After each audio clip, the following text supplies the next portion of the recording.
Mummy, मैं ये cake उस दादाजी को दे आऊं? राहुल ने अपनी माँ अनुभा से स्कूल से निकलते हुए कहा। बेटा, मैं ये तुम्हारे लिए लाई थी, तुम खा लो। अनुभा ने कहा। मम्मी, उस दादाजी को भी कोई कुछ खिलाने वाला नहीं है। हर रोज उन्हें मैं अपना टिफिन देता हूँ, पर आज देना भूल गया था। वे भूखे होंगे, मैं ये देकर आऊँ प्लीज़ मम्मी। क्या तुम रोज उन्हें अपना टिफिन दे देते हो? फिर तुम क्या खाते हो? बेटा, यूं किसी की मदद करने के चक्कर में पता है तुम मुसीबत में फंस सकते हो। तुम छोटे हो, तुम्हें क्या पता वह आदमी कैसा है। कहीं उसने तुम्हारा फायदा उठा लिया तो? दुनिया तुम्हारी जितनी भोली नहीं है बेटा, अनुभा ने चिंता करते हुए कहा। नहीं मम्मी, वह दादाजी बहुत अच्छे हैं। वह तो मुझे हाथ भी नहीं लगाते। जब मैं उन्हें खाना देता हूँ तो ये कागज बिछाकर कहते हैं इस पर डाल दो। मेरे हाथ गंदे हैं ना, मैं तुम्हारा टिफिन को नहीं छू सकता। और जैसे ही मैं इनको खाना देता हूँ वे इतनी जल्दी खाते हैं कि पता नहीं कब से भूखे हैं। आप चलिए मेरे साथ, आप खुद ही देख लेना उन दादाजी को, राहुल ने कहा। और इससे पहले अनुभा कुछ कह पाती, राहुल अनुभा का हाथ पकड़े उस बूढ़े के पास ले गया। दादाजी देखो, आज मैं अपनी मम्मी को साथ लाया हूँ, और यह लो, आपको आज टिफिन देना भूल गया था इसलिए केक लाया हूँ, इसे खा लो। राहुल ने उस बुजुर्ग की तरफ टिफिन आगे करते हुए कहा। ओहो, तो आप इसकी माँ हो? बड़े ही अच्छे संस्कार दिए हैं आपने अपने बच्चे को। इसकी वजह से तो मुझे रोज खाना मिल जाता है, वरना तो मैं भूख कब का भूखा मर जाता। शायद यह भगवान के रूप में आया है। उस बूढ़े भिखारी ने हाथ जोड़कर आभार प्रकट करते हुए कहा। यह सब तो ठीक है, वो तो ठीक है बाबा जी, पर जब आप इसका खाना खाते हैं तो ये तो भूखा रह जाता होगा ना। यह आपके बारे में सोचता है, पर क्या आपने कभी इसके बारे में सोचा? खुद तो खा लेते हो, पर बेचारा मेरा बच्चा पूरे दिन भूखा रह जाता है। अनुभा ने कहा। नहीं मम्मी, मैं भूखा नहीं रहता, मैं अपने दोस्तों से लेकर खा लेता हूँ। मम्मी, अगर मैं अपना टिफिन ना खाऊं तो मेरे दोस्त है, आप है मुझे खिलाने के लिए, पर इन दादाजी को जो मैंने अपना टिफिन ना दिया तो इनका कोई नहीं है जो इन्हें खाना खिलाए, इसीलिए आप इन्हें ऐसा मत कहिए। राहुल ने कहा। बिटिया, माफ़ कर दो मुझे, वह दरअसल इतना भूखा होता हूँ कि इसका खाना देते ही मैं उस पर टूट पड़ता हूँ। मुझे इस बात का ध्यान ही नहीं रहता कि मैं इसका खाना खा ले रहा हूँ और ये भूखा रह जाता है। पर अब से मैं नहीं लूँगा इसका टिफिन, मैं वादा करता हूँ। उस बूढ़े भिखारी ने नम आंखों से कहा। हाँ, कृपया करके मेरे बच्चे से दूर रहिएगा। चलो राहुल यहाँ से, और आगे से खबरदार, जो इनके पास फिर कभी आए मैं पापा से तुम्हारी शिकायत लगाऊंगी। फिर पता है ना वह क्या करेंगे, तुम्हारा पार्क में जाकर खेलना बंद करवा देंगे। अनुभा ने कहा। वो राहुल को खींचते हुए वहाँ से ले गई। कुछ दिन बीत जाते हैं। राहुल दूर से ही उस बूढ़े भिखारी को देखता, पर उसके नजदीक नहीं जाता। वह बूढ़ा भिखारी भी अपनी नज़र राहुल से चुराता और उसे अनदेखा करता, पर राहुल उस बूढ़े को दूर से खड़े होकर भीख मांगते देखता है, और उसे कुछ भी न मिलने पर वह उस बूढ़े के लिए दुखी हो जाता है, पर वह अपनी मम्मी के डर से उसके पास नहीं जा पाता। एक दिन अचानक राहुल के स्कूल से अनुभा को फोन आता है, और टीचर फोन पर अनुभा को बताती है कि राहुल को एक बूढ़ा भिखारी अगवा करने की कोशिश कर रहा था। उसने उस भिखारी को पुलिस के हवाले कर दिया है। आप पुलिस स्टेशन आ जाइए जल्दी। इस खबर को सुनते ही अनुभा घबरा जाती है और भागती हुई पुलिस स्टेशन पहुंचती है, जहां टीचर के पास राहुल खड़ा था, और हवालात में वह बूढ़ा भिखारी। अनुभा उस भिखारी को देख रही थी। तभी टीचर ने कहा, मैम, यही राहुल को लेकर भाग रहा था, पर हमारे गार्ड ने इसे पकड़ लिया। अनुभा पहले तो राहुल को देखती है, फिर वह उसे बूढ़े के पास जाकर कहती है, मुझे पहले ही पता था कि तुम्हारे मन में ऐसा ही कुछ चल रहा होगा। यह भूखा रहने का नाटक कर मेरे बेटे से दोस्ती बढ़ाकर उसे अपने साथ ले जाने का इरादा था ना, पर जब मैंने इस इरादे पर पानी फेर दिया तब जबरदस्ती इसे ले जाने लगे। अरे यह मासूम तो तुमको अपना खाना देता था, खुद भूखे रहकर भी, पर वह क्या जानता था इस दुनिया में कैसे कैसे लोग घूमते हैं। वह बूढ़ा बस रोते हुए कही जा रहा था कि मैंने कुछ नहीं किया, पर उसकी कोई ना तो सुन रहा था और ना ही कोई इस पर भरोसा कर रहा था। अनुभा बूढ़े को सुनाने के बाद आकर राहुल को गले लगाकर कहती है, देखा बेटा, जिसे तुम दादाजी कह रहे थे और खाना खिला रहे थे, देखो इसकी हरकत, इसीलिए मैंने तुम्हें इनसे दूर रहने के लिए कहा था। बेटा तुम बहुत भोले हो क्योंकि तुम अभी छोटे हो, पर आज के बाद यूँ किसी से भी बात या दोस्ती मत करना। नहीं मम्मी, दादाजी बुरे नहीं है, इन्होंने तो मेरी जान बचाई। मैंने टीचर को भी बताया पर किसी ने मेरी बात नहीं मानी, राहुल ने रोते हुए कहा। फिर राहुल ने जो बताया वह सुनकर वहाँ सबके होश उड़ गए। राहुल ने कहा, मम्मी मैंने लंच टाइम पर अपने स्कूल के गेट से देखा कि है दादाजी लेटे हैं, तो मुझे लगा पता नहीं इनको किसी ने खाना दिया है या नहीं, इसीलिए वह बीमार पड़ गए होंगे। मैंने देखा गेट पर गार्ड अंकल भी नहीं है, तो मैं चुपके से इनको अपना टिफिन देकर आ जाऊंगा, तो किसी को कुछ नहीं पता चलेगा। यह सोचकर मैं निकल गया। मैं दादाजी को आवाज़ देते हुए उनकी तरफ दौड़ रहा था और सड़क पार के बारे में सोच रहा था। तभी दादाजी ने मेरी आवाज़ सुन ली थी और वह मेरी तरफ दौड़े। उन्होंने मुझे गोद में उठाया और भागते हुए सड़क के पार आ गए और हाँ, मुझे डांटने लगे कि मैं क्यों आ रहा था। अभी मेरी टक्कर बस से हो जाती, जो यह मुझे गोद में लेकर ना भागते। वहाँ मचे शोर शराबे से मेरे गार्ड अंकल वहाँ आ गए और उन्होंने बिना कुछ सोचे समझे टीचर और पुलिस से कहा कि ये मुझे लेकर भाग रहे थे। इस बात को सुनकर वहाँ सारे सर झुकाए खड़े थे। तभी अनुभा टीचर से कहती है, वाह, गलती आपके गार्ड ने किया और सारा इल्जाम इन पर लगा दिया। गार्ड के होते हुए एक छोटा बच्चा स्कूल से निकलकर रास्ते में भागने लगता है और आप लोग इसे ही किडनैप पर कह रही है। अगर आज मेरे बच्चे को कुछ हो जाता तो फिर क्या होता। जिनको मैंने गुनहगार समझा वह तो मेरा मसीहा निकला। सर आप इन्हें अभी तुरंत रिहा कर दीजिए। अनुभा ने पुलिस से कहा। पुलिस भी उसे बूढ़े भिखारी को रिहा कर देती है। उसके बाद अनुभा उसे बूढ़े भिखारी से कहती है, बाबा माफ़ कर दो हमें, जो आपको एक बच्चा पहचान गया पर हम नहीं पहचान पाए। आज के बाद से राहुल को मैं एक अलग टिफ़िन आपके लिए दूंगी। पर बाबा एक बात बताइए, आप कितने दिनों से यहाँ हैं? मतलब आपका कोई घर परिवार नहीं है क्या? आपका गुजारा कैसे चलता है फिर? बिटिया, सब अपनी किस्मत है, घर परिवार सब है, पर फिर भी मैं यहाँ हूँ। बुढ़ापे में इंसान के तन और परिवार दोनों ही साथ छोड़ देते हैं, पर इंसान जीना तो नहीं छोड़ सकता ना। बुढ़ापा भले ही उसे शारीरिक तौर पर कमज़ोर बना देती है, पर चाहे वह कितना ही बूढ़ा क्यों ना हो जाए, भूख तो उसे तब भी लगेगी। बस यह समझ लो, हालातों से समझौता करना सीख लिया है और बस अपने आखिरी दिनों को बिता रहा हूँ। चलता हूँ बिटिया, मुन्ने का ध्यान रखना।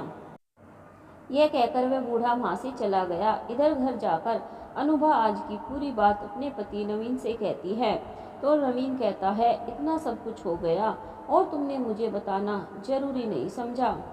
कल मैं सबसे पहले राहुल के स्कूल जाऊंगा, फिर उस आदमी से भी मिलूंगा। मैं स्कूल में केस करूंगा। ऐसे कैसे वह इतने लापरवाह हो सकते हैं। अगले दिन नवीन स्कूल जाकर काफ़ी झगड़ा करता है और फिर वह उस बूढ़े के पास जाता है तो वह उसे देखकर हैरान हो जाता है। वह बस उसे देखे ही रहता है। तभी अनुभा कहती है, क्या हुआ, आप कुछ बोलते क्यों नहीं? यही है वह जिन्होंने हमारे बेटे की जान बचाई। अनुभा यह सब कह ही रही होती है कि तभी नवीन कहता है, शुक्रिया। बस इतना कहकर वह अनुभा से कहता है, चलो अब मुझे बहुत ज़रूरी काम है।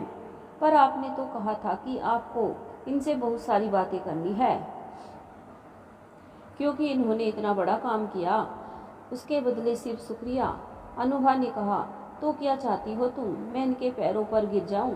हाँ, इन्होंने बहुत बड़ा काम किया है और यह लीजिए 2000 रुपये, अब चलो, भी नवीन ने कहा और अपनी कार में जाकर बैठ गया।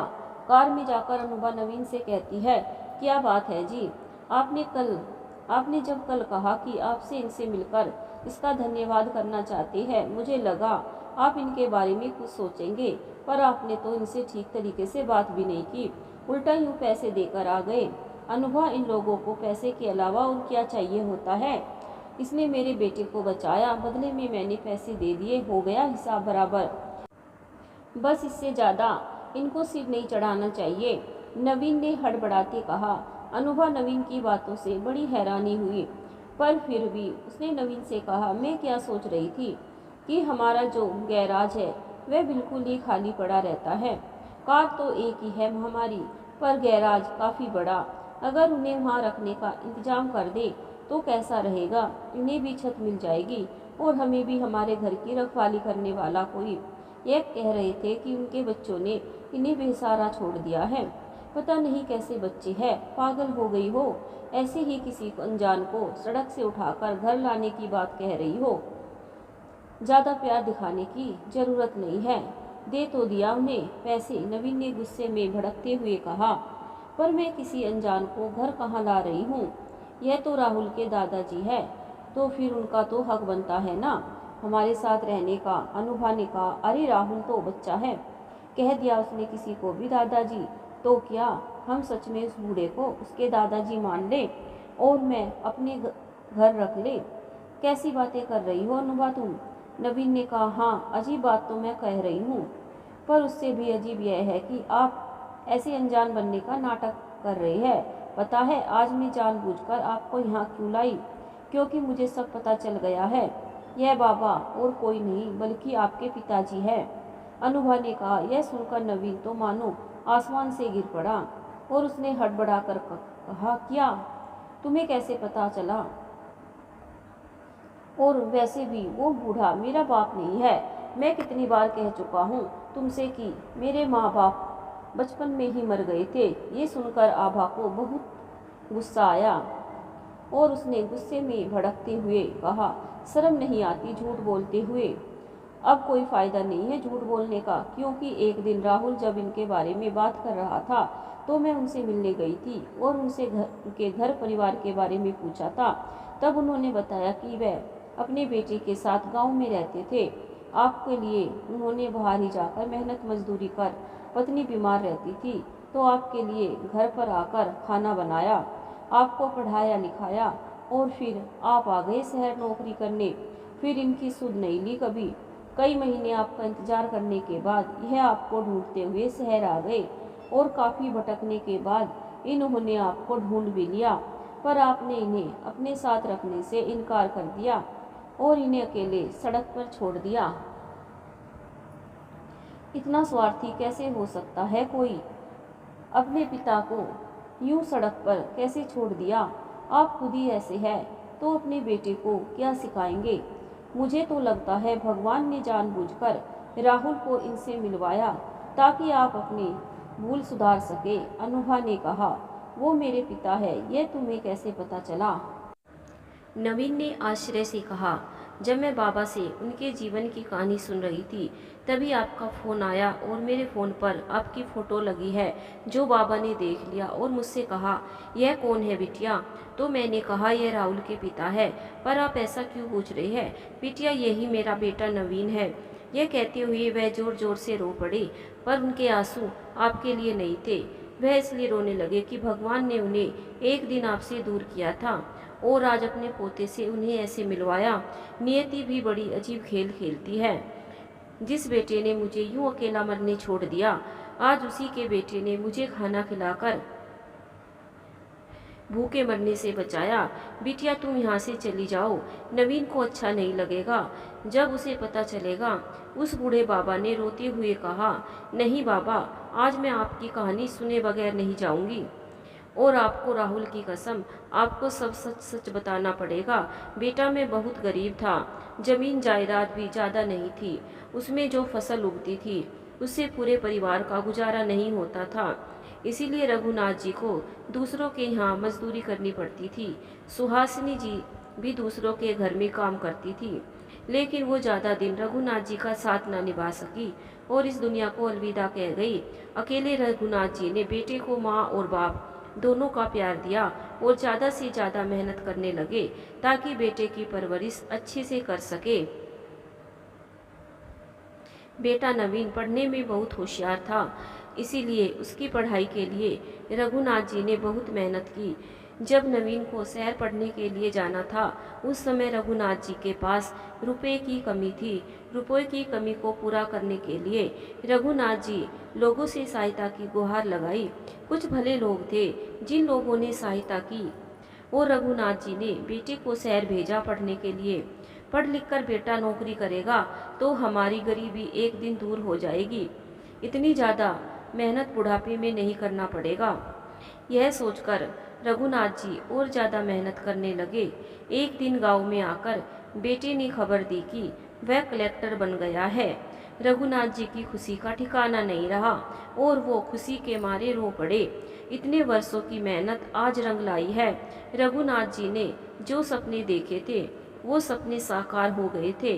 पूरे गांव में बात फैलते ही नहीं लगी। गांव में सब लोग बधाइयाँ देने रघुनाथ जी के घर आने लगे। उत्सव सा माहौल हो गया था।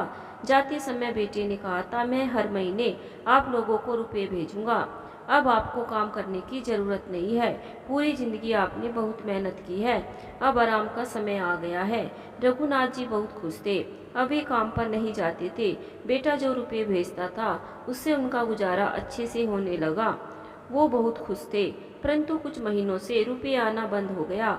उन्हें कुछ भी समझ में नहीं आया कि रुपये आना बंद क्यों हो गया। बेटे का चिट्ठी लिखना और फ़ोन करना भी बंद हो गया।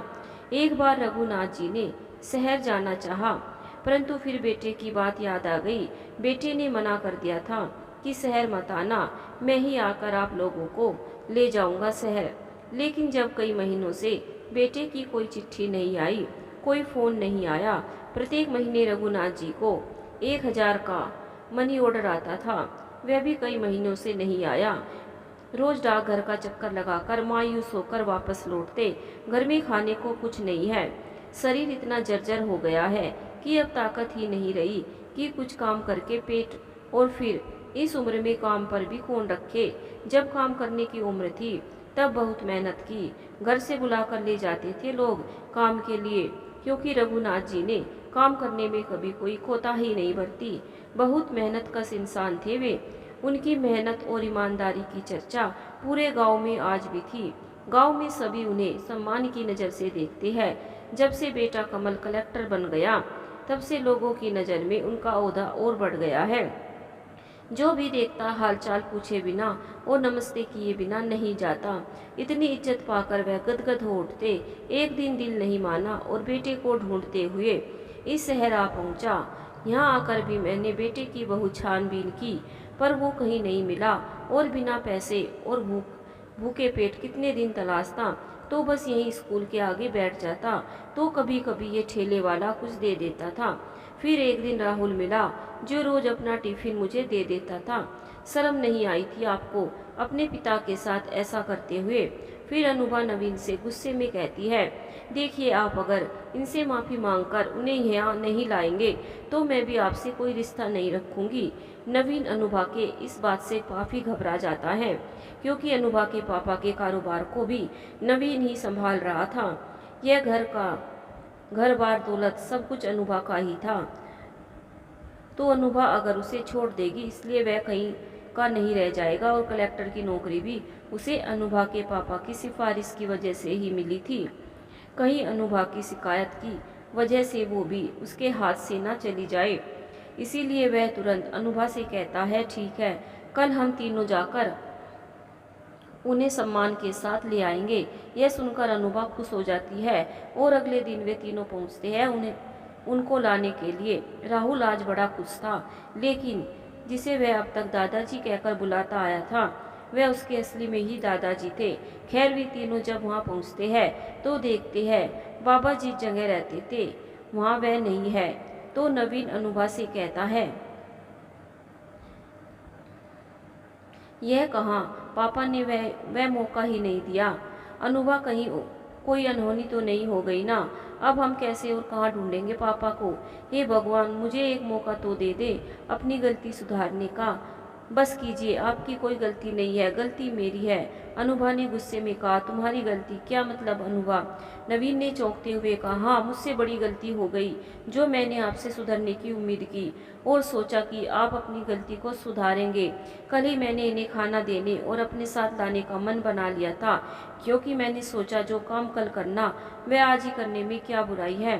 तो जब मैं इन्हें लेने आई तो देखा आप पहले से उनके पास थे और हमारे ड्राइवर के साथ इन्हें बैठाकर कहीं ले जा रही है। मुझे तभी समझ आ गया था कि आप कोई चाल चल रही है, और तभी आपने इन्हें कल आने की बात की थी। बाद में मैंने ड्राइवर को आड़े हाथों लिया तो उसने सब उगल दिया कि किस तरह आपने बाबा को किसी आश्रम में छोड़ आने को कहा था। मैंने उस आश्रम का पता भी लगा लिया और ले आई बाबा को। जरा भी आपको शर्म आ रही है? मुझे अगर यह पता होता तो मैं आपसे शादी कभी नहीं करती। मैंने आपसे शादी इसलिए की थी कि आप एक अच्छे इंसान हैं, यह सोचकर नहीं कि आप कलेक्टर हैं। मेरे पास किसी चीज़ की कमी नहीं थी। मैं एक कलेक्टर के पीछे भागूं। महलों में रहते रहते आप यह भी भूल गए कि इंसानियत भी कोई चीज़ है। आप मुझसे बात बता देते और मेरे माता पिता से भी सच बता देते तो वे भी आपको गर्व के साथ स्वीकार कर लेते। एक लड़की के लिए आपने अपने बूढ़े पिता को ही भुला दिया और त्याग दिया।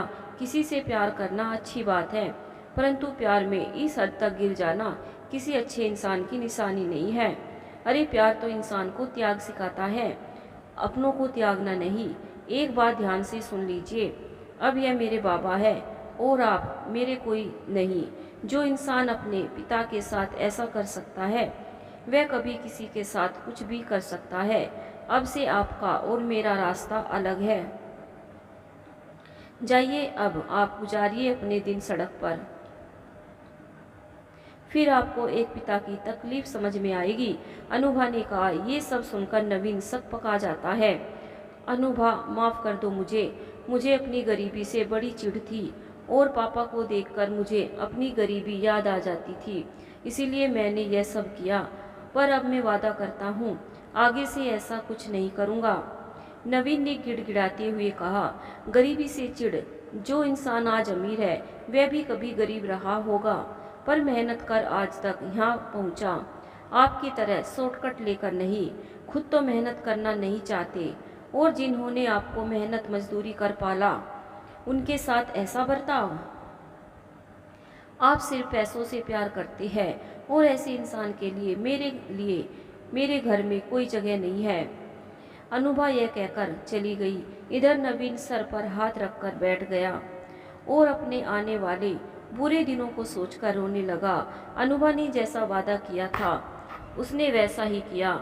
उसने अपने बाबा को अपने पास रखा पूरे सम्मान के साथ, और इधर उसने सारे रिश्ते नवीन से तोड़ दिए। नवीन बस अब दर दर भटकने लगा। उसके पास रहने के लिए कोई जगह नहीं थी। वह दिन रात जाकर अनुभा के सामने माफ़ी मांगता, पर अनुभा उसकी एक नहीं सुनती। फिर एक दिन नवीन के पापा ने कहा, बिटिया, मेरी जिंदगी के दिन ही कितने बचे हैं। मेरे साथ जो होना था वह मेरी किस्मत में था। अब उसकी सजा अपने बेटे को मत दो। उसे माता पिता दोनों चाहिए, दोनों का प्यार चाहिए। इतना छोटा सा है वह, उसको मेरे लिए उसके पिता से अलग मत करो। मुझे पता है कितना मुश्किल है अकेले ज़िंदगी जीना। मैं नहीं चाहता जो दर्द मैंने सहा है उसकी आहट भी उस तक पहुँचे। रघुनाथ जी के कहने पर अनुभा नवीन को घर आने की इजाज़त दे देती है, लेकिन अपने पिता के पैरों में गिरकर फूट फूट कर माफ़ी मांगने लगता है। पापा, माफ़ कर दीजिए, मुझसे बहुत बड़ी गलती हो गई। आज से आपको कोई दिक्कत नहीं होगी, आपको अपने हिस्से की सारी खुशियाँ मिलेगी। बस एक मौका दे दीजिए। बेटे की आंखों में प्रायश्चित के आंसू देखकर रघुनाथ जी ने उसे माफ़ कर देते हैं और बेटे पोते को गले से लगा लेते हैं, और ये सब देखकर अनुभा की आंखें भी भर आती है।